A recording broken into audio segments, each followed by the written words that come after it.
She was really instrumental in passing the ban the box law. She's a Blue Senior High School graduate, and she aspires to become a full-time community advocate and small business owner. Miss Massey.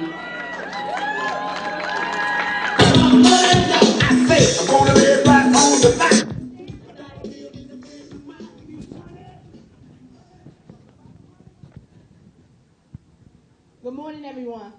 Morning. Y'all make my job easy. Incarceration. A word my ears didn't want to hear.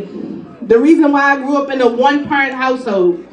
No, my mother was not missing from the table, but my father was. For my friend, it was her mother. To me, it's all the same. While walking in D.C., you see a lot of people. But what about the people you don't see? Those facing time behind walls and bars.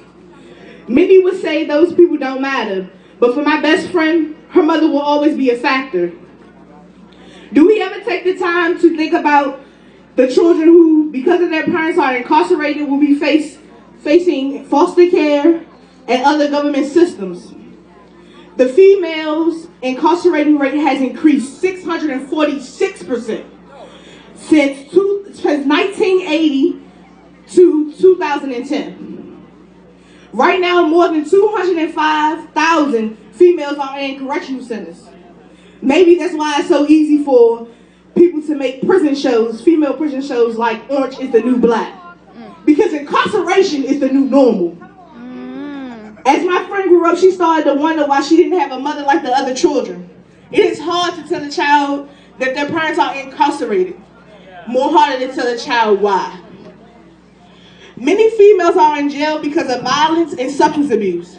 As my friend went on to her teenage years, she was told her mother was incarcerated for drugs. She kept thinking, what was so good about drugs to make her mother choose drugs over her? Then my friend turned into a life of mistakes, crime, drugs, and more hurt. Her mother not being there destroyed this little girl. But the question remains, will we sit and let more children be destroyed? I believe if a person can be rehabilitated without prison, there's no reason to destroy families. The children benefit more if their families stay together. After all, the children are our future.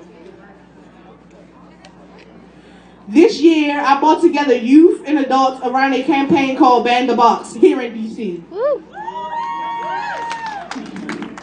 This bill protects returning citizens from being discriminated against and give them the right to work. To me, this is more than just the right thing to do. This meant that when my father came home, he could provide for his family. This meant that other families, when their incarcerated parents came home, they can provide for their families. So, what are we doing here today? Will we stand up against these unjust laws that create generational poverty and pain? Or will we lay down and wither away? Well, I for one will not let a child be destroyed over and over again. As long as I have hope and the will to do it, I will do it. So should you. Thank you.